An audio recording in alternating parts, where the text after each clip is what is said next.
How you doing, folks? Before anything, I'd like to take a brief moment to show you this book, which was written by the author of today's story. If you're interested, you can find the link to this book in the pinned comment down below. Thank you. Now the story. Dad shut himself inside his bunker at the beginning of 2020. He said the world was about to end, and when we didn't believe him, he told us to wake up. It was raining that day. I remember focusing on the water hitting the window panes while my sister tried to change my dad's mind. I knew it was no use. He was too stubborn to listen to anyone, except maybe Donald Trump, who had just declared that COVID-19 had pushed the world into a pandemic. Dad wanted us to join him, and when we told him no, he called us brainwashed. He purchased the land before I was born, only because of the dilapidated military facility that came with it. It was abandoned sometime in the 60s, I think. My sister was there from the beginning, even before Dad's obsession pushed Mom away. It's hard for me to imagine what he was like back then. Mom says he was a gentleman, but they married young, and a person can change a lot during those years. And so did Dad. All I remember from him during childhood are the weekends at the bunker, constantly renovating it and stockpiling it with everything he would need to survive down there. We couldn't stop him. He wasn't the best dad, not even a good one, but it was sad to see him go all the same. He was excited, even though he thought that civilization was about to collapse. I guess that happens when you've spent your entire adult life preparing. We had to set up an old radio to keep in touch with him. He didn't trust mobile phones. We didn't hear from him often, just once a month, sometimes less. The last time he radioed in, he said he had found a hidden door. He was going to see where it went. That was 3 months ago. You think he's okay? My sister said. He wasn't in great health. I told him. We sat in the car, on our way to check up on him, driving through the heat wave. His radio might have broken down, I said. Let's not assume the worst. But I felt worried as well. There was something strange about that hidden door, and his tone when he mentioned it just didn't sit right with me. But maybe it was just the heat and the endless desert around us that played tricks on my mind. I couldn't really tell. It was dark when we arrived. Dad's truck stood where he had left it, beneath some tarp that blew in the chilly, sand-carrying wind. We turned our flashlights on and walked to the cliff above the bunker. The steel door was made to withstand a nuclear blast. Luckily, I owned the only spare key in existence. Before I used it, I banged on the door as hard as I could and yelled for Dad. I worried he would mistake us for intruders and shoot us. If he was confused, and if it was dark, it was a real possibility. I banged again and yelled at the top of my lungs. Dad? Are you there? It's me, Josh. Evelyn is here as well.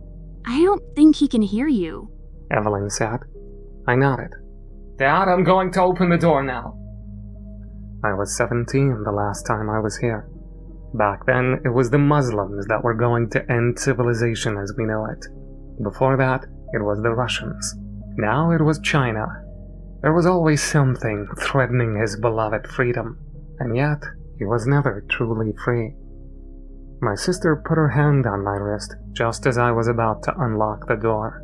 You know, maybe we should just call the authorities after all and... No, he'll fight them. I unlocked the heavy door. A rancid smell escaped the darkness inside. It was the odor of death. I recognized it from when Dad tried and ultimately failed to learn how to hunt and let a reindeer carcass rot on the property for weeks. My sister had already stopped visiting him by then. I didn't tell her what the smell reminded me of. She covered her nose with her shirt. We descended the spiral stairs. It creaked for each step we took, almost as if it was about to fall apart. I tried the light switch at the bottom. The click echoed throughout the long corridor leading to the living area. Nothing happened. I realized that the batteries, which he charged by the use of an old exercise bike, were dead. That meant he was most likely dead as well. The generator could be broken, I said, but maybe you should just wait back here, just in case, you know? I pointed my flashlight in front of me. The light was too weak to reach the end of the corridor. On the way here, I had felt ready. I felt sad, the kind of empty sadness you feel after the death of a parent that was never any good. But I didn't feel worried. Now, on the other hand, while staring into the dark corridor that I used to run through as a kid, I was afraid. The fear reminded me of how my childhood night terrors used to start. They always crept up on me in the darkness, grew with the grotesque shadows on my bedroom ceiling. I'm not letting you go in there alone, Evelyn said. We stay together. We walked into the darkness. The foul smell intensified for every step we took, and so did my heartbeat. I was glad my sister didn't stay behind. The bunker seemed so much smaller than I remembered it, much more cramped. The asymmetry between my memories and reality made everything feel off somehow, just as if the bunker was merely a model of the real thing. But it wasn't. I had just grown up. The Confederate flag greeted us at the end of the corridor. It hung on the concrete wall. It looked pale in the hot spot of the flashlight, almost like a phantom. And of course, in many ways, it was. A ghost from a time long ago, or perhaps a corpse brought back to life. An abomination. It reminded me of Dad more than anything else. You have to be seriously confused to praise freedom as much as Dad and hang that symbol of lesser freedom in the world on your wall. He wanted to protect his freedom so much that he built a prison for himself. I removed the light from the flag, leaving only darkness. You bet he was confused. We entered the main chamber. It was overfilled with litter and clutter. Empty cans, both the food and beer kinds, lay scattered across the sticky floor. We had to take large steps not to step on any of the trash. That's weird. Evelyn pointed her flashlight at the small dining table. Look. My hair stood up on my neck before I even realized what she meant. The table was set for 3 people. I didn't say anything for a moment, trying to process what I was seeing.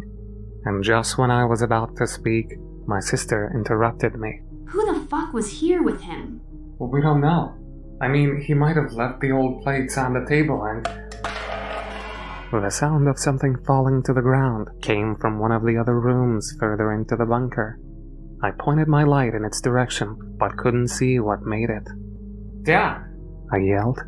It's me, Josh. You there? No response. I'm scared. Something isn't right. I only vaguely heard what Evelyn said. My focus was on something else. Something on the wall on the other end of the room. That's not supposed to be there. I slowly walked towards it. That must have been what he talked about over the radio. Dad had hacked away a layer of concrete, for whatever reason, and uncovered a rusty metal door behind it. It stood ajar. A lukewarm, musty breeze came out of it. My sister walked up to me as I carefully pried the door open with the back of my flashlight. I felt my heart in my throat. I could hear my sister begging for us to leave, almost in tears. But I needed to know what was behind that door. It was imperative to understand what had happened here. I needed to know. I needed closure. Evelyn looked over my shoulder. Behind the door was a room about the size of a broom cupboard. It was unremarkable, except for a circular hole in the middle of the floor. I shone my light into it, but I couldn't see the bottom. Just as I thought it was big enough for a person, my sister said, Do you think he fell? Drops of sweat from my forehead fell down the pit. I felt dizzy and stepped back, afraid I would fall inside. My sister picked up a can filled with rotten beans and threw it down the hole. It clattered against the walls as it bounced from one side to another. The sound faded away until we couldn't hear it anymore. There was no indication it touched down at the bottom. I stretched out my hand and held it above the opening. "It's warm," I said. "The air, I mean." Maybe he fell. Evelyn stepped back, almost as if she were convinced. Can we please get out of here? She reached for my arm. We can return with the police. Please, Josh. It wasn't dark when Dad found this. He would have seen the hole. Josh, please. Just give me a moment to think. I walked towards the hallway that led to the other rooms, desperately hoping to find him. For some reason, it was important for me to see him, to be able to leave without wondering. I needed to know that he was truly dead. I just wanna... I stopped myself after I accidentally pointed the flashlight on the floor in the middle of the hallway, revealing a pair of feet. I think I found him. I ran up to the body. Wait! Evelyn yelled and reluctantly followed me to avoid being left alone. It wasn't Dad. I screamed upon the realization. My mind couldn't comprehend what I had just seen.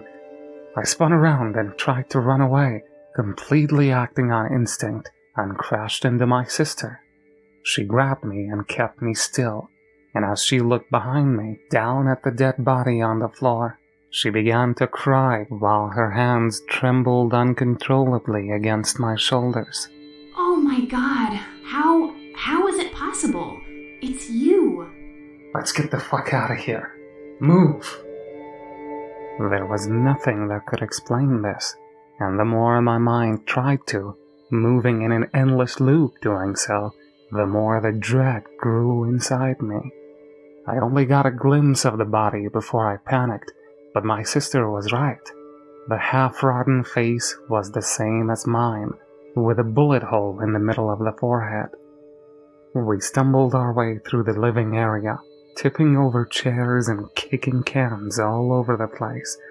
And just as we were about to get out of the mess, a familiar voice echoed through the hallway we had just escaped. Josh! It was Dad. We both stopped in our tracks. Josh, is that you? Dad? I yelled back. What the fuck is going on here? Don't worry. It sounded like he was at the other end of the bunker, possibly inside the storeroom. I killed the son of a bitch. Put a bullet right between his eyes. Come out from there. We have to leave. It's not safe here. Silence. Something is wrong. I don't think he... Dad! Come out! I can't move. I'm stuck under a shelf. I'll need your help, son. I turned to my sister. Go back up. I'll get that old bastard out of there. We'll be right behind you, okay? Think, Josh. Do you really think he's been stuck under a shelf for 3 months? I should have listened. But even after what we had just seen, I just couldn't bring myself to even consider something as outlandish as what my sister was suggesting. It was simply too far-fetched, way too unbelievable to penetrate all my layers of presumptions about reality. It couldn't be. It just couldn't.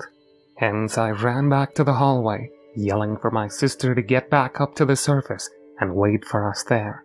I'm coming, Dad. I only slowed down to carefully step over the corpse that bore my face. Perhaps, I thought, it was just a coincidence. A burglar that just happened to look like me. After all, the face had begun to rot. It wasn't obviously me. I felt stupid, and I almost convinced myself that it was just my childhood fear of the dark coming back to life down here. And then, just as I was about to walk past the small toilet inside a tiny room at the end of the hallway, I stopped. Shivers spread across my entire body, paralyzing me. Dad sat on the toilet. His gun still hung from his trigger finger, and his brain was splattered across the wall behind him. He had his journal in his lap, covered in blood. Josh! Dad yelled from the darkness. Help me! I was frozen in place, both by fear and confusion, unable to make any decisions. Come on, Josh. I need your help, son. My mind was racing. There was no way of knowing who was who. When I heard Dad's voice yelling for help while watching his dead body, nothing but absolute terror reverberated inside me. I slowly reached for the journal in Dad's lap and grabbed it, hoping it would shed some light on the situation. I was just about to open it when my sister screamed. I ran back, this time jumping over my doppelganger's body, and found her looking at something in the corner of the main chamber. I told you to... I said, but changed my mind. Are you okay? What happened? Oh my god, it's me. Crawled up in the corner was her naked, dead body. Her head had been twisted in such a way that the neck had been broken. There's something seriously wicked going on here, I said. Dad shot himself in the head a long time ago by the looks of it, and yet I keep hearing him yelling for help. Let's get back to the car. Now. We drove away from the bunker as fast as we could, leaving whatever was still alive down there yelling for help. My sister insisted on staying at my place for a few days. I didn't mind having her around. We shared an experience no one else could relate to, and we needed each other to overcome the trauma. It took a day for me to build up the courage to open Dad's journal. It began with his usual deranged conspiracy theories. I flipped right past them. At the end, he had only made short notes. Found a hidden door. Deep pit. Possibly the remains of some old black project. Evelyn and Josh woke me up. A surprise visit. Didn't hear them enter. Strange. Had dinner with them. Something seems off. It isn't them. They tried to make me do this bizarre... God help me, it isn't them. I shot the son of a bitch right between the eyes. Hiding in the bathroom now. This will probably be my last entry. God forgive me. Chills went down my spine as I read the last entry on the blood-drenched page. I never got the other one. She's still out there somewhere. I only got one bullet left. I won't allow her to do that abhorrent thing to me. Forgive me. My sister has been cooking for hours. She just called my name from the kitchen. Josh, come here. I want to show you something.